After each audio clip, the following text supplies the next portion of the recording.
Hello बच्चों, स्वागत है इस वीडियो में। मैं आपको बताने वाला हूँ वार्षिक परीक्षा सत्र 2022-23 आपका पेपर होने वाला है 29 मार्च को। ठीक है, हिंदी विशिष्ट का। ठीक है, उसके लिए यहाँ पर किस प्रकार से क्वेश्चन पेपर आपका रहता है, ठीक है, यहाँ पर मैं आपको बताने वाला हूँ। कुल आपके प्रश्न जो है इस पेपर के 24 पूछे जाते हैं आपके। ठीक है, 60 अंक का आपका पेपर रहता है। तो यहाँ पर जो फिलअप्स हैं इनको मतलब भर लेना है। जो भी आपको यहाँ पर देखिए रिक्त स्थान में है, यहाँ पर शाला का नाम, डाइस कोड वगैरह ये सब आपको भर देना है। इसमें भरने में कोई गलती नहीं करना है। रोल नंबर वगैरह ये सब भर देंगे। देखिए, ध्यान रखना, आपको समय 2.5 घंटे का मिल रहा है, तो आपको अच्छे से कंप्लीट जरूर करना है। सभी क्वेश्चंस को लिखने की प्रैक्टिस करना है ताकि आप जल्दी से जल्दी लिख पाएँ। तो यहाँ पर देखिए, सबसे पहले बहुविकल्प पे प्रश्न है।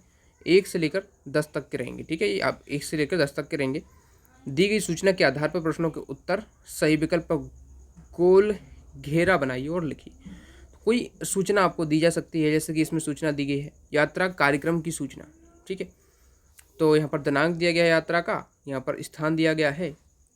तो इसको आप देख लीजिए। इसको इस प्रकार से कोई सूचना दी जाएगी और इसके आधार पर प्रश्न आपके किस प्रकार से देखिए। क्वेश्चन पूछा गया है, खिड़की से शरीर का कोई अंग बाहर क्यों नहीं निकालना चाहिए? तो अंगों को चोट लग सकती है। इसका सही उत्तर क्या हो जाएगा? अंगों को चोट लग सकती है, इसलिए हमें शरीर से कोई भी अंग बाहर नहीं निकालना चाहिए जब भी हम कहीं पर जाते हैं, बस से या किसी भी वाहन से। अगला इसमें देखिए, किस वाक्य में चादर का शुद्ध बहुवचन शब्द प्रयोग किया गया है? तो मोहन बाजार से चादरें खरीद कर लाया। तो इसमें चादरें जो है ये सही है, बाकी गलत है। ठीक है, ये ऑप्शन आपका करेक्ट हो जाएगा। छात्र किसके साथ यात्रा पर जा रहे हैं? तो अपने शिक्षकों के साथ। ठीक है, इसको आप पढ़ेंगे ना इस सूचना को, तो इसी में आंसर आपको मिल जाएगा। ठीक है, कि सभी जो है शिक्षकों के साथ जा रहे हैं। इस स्कूल के सभी जो बच्चे जो हैं जा रहे हैं और शिक्षकों के साथ जा रहे हैं। ठीक है, तो इस प्रकार से आपको याद रखना है। अगला देखिए, चौथा प्रश्न है, यात्रा में ले जाने वाले सामान की कौन सी सूची सही है? ठीक है, यात्रा में ले जाने वाले सामान की कौन सी सूची सही है? तो इसमें कौन सी सूची देखिए, तो इसमें आंसर लिख लेंगे चादर, कपड़े, पानी की बोतल। तो ये देखिए, ये सब आपको याद नहीं करना, इसी सूचना में आप लोग पढ़ेंगे ना। तो देखिए यहाँ पर लिखा हुआ है कि एक दिन का भोजन, एक चादर, पानी की बोतल, ठीक है, 2 जोड़ी पहनने के कपड़े साथ लेकर आए। ये सब आपको इसी में लिखा रहेगा, इसी में से आंसर ढूंढ के करने रहते हैं। ठीक है, इस प्रकार से आपका ये ऑप्शन हो जाएगा। ठीक है, अब देखिए आगे निर्देश दिए गए हैं। निर्देश दिए गए हैं कि पोस्टर को देखकर सभी सही विकल्प पर गोला लगाना है। ठीक है, तो इस पोस्टर को पढ़ लीजिए। प्रकृति संरक्षण के इस महापर्व पर हम संकल्प लें कि हम न केवल प्रकृति की रक्षा करेंगे, बल्कि प्रकृति से जितना हम लेंगे उसका दोगुना हम वापस भी करेंगे। ऐसे प्रयासों से ही प्रकृति समर्थ और दुनिया सुंदर एवं जीने योग्य बनेगी। तो इस पोस्टर को पढ़ लिया हमने। विश्व पर्यावरण दिवस के ऊपर ये पोस्टर है। आप सबको पता है कि 5 जून को विश्व पर्यावरण दिवस मनाया जाता है, याद रखना आप लोग। ठीक है, हर साल मनाया जाता है। तो देखिए प्रश्न किस प्रकार से देखिए पूछा गया है, प्रकृति से जितना हम लेंगे उसका दुगना हम वापस भी करेंगे। क्योंकि इससे प्रकृति समर्थ और दुनिया जीने योग्य बनेगी। ठीक है, तो इस प्रकार से आंसर लिखना है। हाँ, उसके बाद आगे बढ़ते हैं। छठा प्रश्न है, विश्व पर्यावरण दिवस मनाने का क्या कारण है? तो प्रकृति संरक्षण के प्रति जागरूकता। ठीक है, तो ये कारण है। पोस्टर में दिया गया चित्र किस बात का प्रतीक है? तो प्रकृति बचाने को।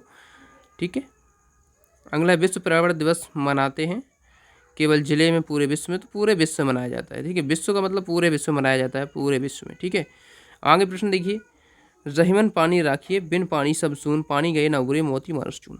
इन पंक्तियों में आपको शब्द मोती और मानुष के लिए किस अर्थ में प्रयुक्त किया गया है? तो देखिए, मोती के लिए पानी, ठीक है, चमक और दमक के लिए। ठीक है, और मानुष के लिए मनुष्य किया गया है। मनुष्य का पानी उसकी इज्जत है।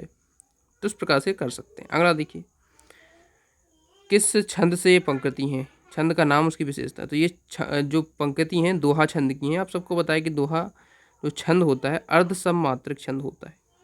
ठीक है, यहाँ पर मात्रिक है। ठीक है, अर्ध सम मात्रिक। ठीक है, ये मात्रिक है, यहाँ पर मात्रिक रहेगा। ठीक है, द्रव का छंद होता है। यह 2 पंक्तियों का होता है। इसमें 4 चरण होते हैं। विषम चरणों में यानी पहले और तीसरे चरण में 13-13 मात्राएं होती हैं, दूसरे चौथे में 11-11 है। ठीक है, तो याद रखना आपको। इस प्रकार से इसकी परिभाषा है। अगला देखिए, पत्र कितने प्रकार के होते हैं? संबंधियों को लिखे पत्र किस नाम से आते हैं? तो देखिए, पत्र 2 प्रकार के, औपचारिक होते हैं, अनौपचारिक। औपचारिक का मतलब होता है जो भी हम किसी भी अधिकारी को लिखते हैं, किसी प्राध्यापक को, किसी भी ऐसे व्यक्ति को जो कि किसी पद पे स्थित है, ठीक है। और अनौपचारिक का मतलब होता है जो हम किसी भी संबंधी को लिखेंगे, अपने संबंधी यानी कि जैसे माता पिता को लिख सकते हैं, रिश्तेदार को लिख सकते हैं, दोस्त को लिख सकते हैं, तो अनौपचारिक 2 प्रकार के पत्र होते हैं, याद रखना आप लोग। अगला देखिए, वह मन ही मन बड़े देव को मनाने लगी, बड़े देव मेरे बाबा को बड़ा लेनी, उनका प्यास के मारे बुरा हाल है, पानी नहीं मिला तो वे मर जाएंगे। अनुच्छेद में उचित स्थान पर उचित विराम चिन्ह लगाकर पुनः लिखना है, ठीक है। देखिए इस प्रकार से आपको यहाँ पर फुल स्टॉप लगा देना है, यहाँ पर अर्धविराम लगा देना है, ऐसे आपको लगा देना है जो जो इसमें लगे हैं, बाकी वही लिखना रहता है। डॉक्टर अब्दुल कलाम को मिसाइल मैन क्यों कहा जाता है, ये आपका प्रश्न है, ठीक है। तो एपीजे अब्दुल कलाम को मिसाइल मैन कहा जाने का कारण क्या है, क्योंकि उन्होंने अग्नि और पृथ्वी मिसाइलों के विकास और संचालन में अहम भूमिका निभाई थी, ठीक है। उन्होंने सन 1998 भारत में पोखरण परीक्षण में एक बड़ा संगठनात्मक सेल अदा किया, यही कारण है कि उन्हें मिसाइल मैन कहा जाता है। अगला देखिए, इस गद्यांश को पढ़ के शीर्षक लिखना है, तो इस गद्यांश को आप लोग पढ़ लीजिए, तो इसका शीर्षक आ जाएगा सफलता। कुछ गद्यांश का अर्थ अपने शब्दों में लिखिए। तो कुछ ऐसे व्यक्ति होते हैं, मतलब इस गद्यांश का, कुछ नहीं, इस गद्यांश का, तो कुछ व्यक्ति ऐसे होते हैं जो ऐसे सोचते हैं कि वे सफलता प्राप्त नहीं कर सकते। देखिए अपने शब्दों में लिखना है, तो इसमें कोई भी आप वैसा नहीं लिखना है, अपने शब्दों में आप लिख सकते हैं, जैसा कि यहाँ पर लिखा हुआ है। इसको अच्छे से याद, आप मतलब याद क्यों करना है, आप लोग उसी को पढ़ के इसी में से देख के वो लिखना होता है आपको, ठीक है। अपराजिता पाठ के आधार पर डॉक्टर चंद्रा को अपराजिता क्यों कहा जाता है, ठीक है। तो इस प्रकार से इसका आंसर भी आप देख लीजिए, ठीक है। अपराजिता कहानी की लेखिका शिवानी है। यह पाठ ऐसी युवती की कहानी है जो पोलियो होने से अपंग हो गई, उनका निचला शरीर एकदम निर्जीव हो गया, फिर भी उसने जीवन में हार नहीं मानी और उच्च शिक्षा प्राप्त कर डॉक्टरेट की डिग्री प्राप्त की। अदम्य साहस रखने से उन्हें अपराजिता कहा गया है, ठीक है। एक प्रश्न बनता है अपराजिता में उपसर्ग क्या है, ठीक है। तो इसमें आ उपसर्ग है, याद रखना, ठीक है, क्योंकि जो पराजिता है अलग शब्द हो जाएगा, आ एक उपसर्ग हो जाएगा, ठीक है। ये उपसर्ग है, याद रखना, आपको ऑब्जेक्टिव में आ सकता है। उसके बाद देखिए आगे है, छोटा नागपुर क्षेत्र में अंग्रेजों के विरोध में हुए आंदोलन में शहीद बिरसा मुंडा की भूमिका को लिखिए। तो इस प्रकार से इसको आप लिख सकते हैं। देखिए ये आप लिखेंगे, मुंडा एक जनजातीय समूह था जो छोटा नागपुर पठार यानी झारखंड के निवासी थे। बिरसा जी को 1900 में, ठीक है, बिरसा जी को 1900 में आदिवासी लोगों को संगठित देखकर ब्रिटिश सरकार ने आरोप में गिरफ्तार कर लिया और उन्हें 2 साल की सजा दी, ठीक है। और अंत में 9 जून 1900 को लगभग सुबह 8 बजे अंग्रेजों द्वारा उन्हें जहर दिए जाने के कारण उनकी मृत्यु हो गई। तो इस प्रकार से आप प्रश्न का इसका आंसर भी कर सकते हैं। और आगे देखते हैं, तो आगे देखिए यहाँ पर बिरसा मुंडा ने किस उद्देश्य से अपना आंदोलन किया था, तो इस प्रकार से इसका आंसर कर सकते हैं। आगे देखते हैं, प्रदूषण से बचने के लिए हमें किस की रक्षा करनी चाहिए, तो यहाँ पर देख सकते हैं प्रदूषण से बचने हमें पौधों की रक्षा करनी चाहिए, पेड़ पौधों की, ठीक है। अब अगला प्रश्न है 18वां है, रस की परिभाषा दीजिए कि 4 रसों के नाम, उनके स्थायी भावों के नाम। तो काव्य को पढ़ने सुनने में जो आनंद की अनुभूति होती है रस कहते हैं। इस प्रकार से आप देख सकते हैं। चेती चांद पर्व क्यों मनाते हैं, तो झूलेलाल की जयंती पर मनाते हैं भगवान, ठीक है, भगवान झूलेलाल की जयंती पर। पथिक से कवि में पथिक शब्द से, ठीक है, पथिक से कविता में पथिक शब्द से कवि का क्या आशय है, तो अपने लक्ष्य की ओर अग्रसर होने वाले व्यक्ति से है, ठीक है। अगला देखिए, आर्यभट्ट के वैज्ञानिक योगदान के बारे में विचार लिखिए। तो इस प्रकार से ये प्रश्न भी हो जाएगा आपका 21वां, देख लीजिए, ठीक है। अपने आसपास पाए जाने वाले पक्षी में से एक के बारे में 10 वाक्य लिखना है, तो देख लीजिए। चिड़िया का है, जैसे कि चिड़िया के बारे में लिखना है, तो ये आप वाक्य लिख सकते हैं, ठीक है। आगे देखिए, पेड़ों की रक्षा करने हेतु विष्णु समाज के कार्यों का वर्णन करना है।